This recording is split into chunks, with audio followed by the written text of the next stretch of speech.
पहले में हम लोग पढ़ा था संख्या के प्रकार, जैसे में प्राकृतिक संख्या, गिनती की संख्या को प्राकृतिक संख्या कहते हैं। गिनती की संख्या कहाँ से स्टार्ट होता है? 1 2 3 4 डैश अनंत तक होता है। उसके बाद आता है पूर्ण संख्या। हम लोग प्राकृतिक संख्या के समूह में अगर जीरो को शामिल कर ले तो पूर्ण संख्या होता है। जैसे में प्राकृतिक संख्या 1 से स्टार्ट होगा और पूर्ण संख्या 0 से स्टार्ट होगा, उसी को हम लोग क्या बोलते हैं? प्राकृतिक संख्या कोई पूछेगा तो 1 से स्टार्ट होगा, वहां उसको हम लोग बोलेंगे प्राकृतिक संख्या। 0 से जहां से स्टार्ट होगा उसको हम लोग बोलेंगे पूर्ण संख्या। प्राकृतिक संख्या गिनती की संख्या को प्राकृतिक संख्या कहते हैं। गिनती की संख्या कहां से स्टार्ट होती है? 1 से।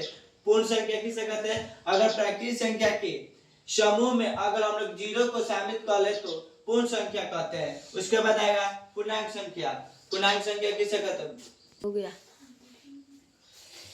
जैसे मैं पूर्णांक संख्या, जब पूर्ण संख्याओं के धनात्मक और ऋणात्मक चिन्हों के साथ दर्शाया जाता है तो इनसे बने समूह को पूर्ण संख्या कहते हैं। धनात्मक संख्या धन मतलब उसमें जोड़ा जाएगा, इसमें प्लस मिलेगा 0 से 1 2 3 4 5 6 7 अनंत तक, उसे धनात्मक संख्या बने। ऋणात्मक संख्या जैसे -1 -2 -3 -4 दोनों समूह होगा, उसी को हम लोग पूर्णांक संख्या। प्राकृतिक संख्या गिनती की संख्या को प्राकृतिक संख्या कहते हैं। पूर्ण संख्या प्राकृतिक संख्या के समूह में अगर हम लोग 0 सम्मिलित कर ले तो पूर्ण संख्या कहते हैं। पूर्णांक संख्या पूर्ण संख्या के समूह में हम लोग सिर्फ ऋणात्मक संख्या को जोड़ देंगे तो उसको हम लोग क्या बोलते हैं? पूर्णांक संख्या बोलते हैं।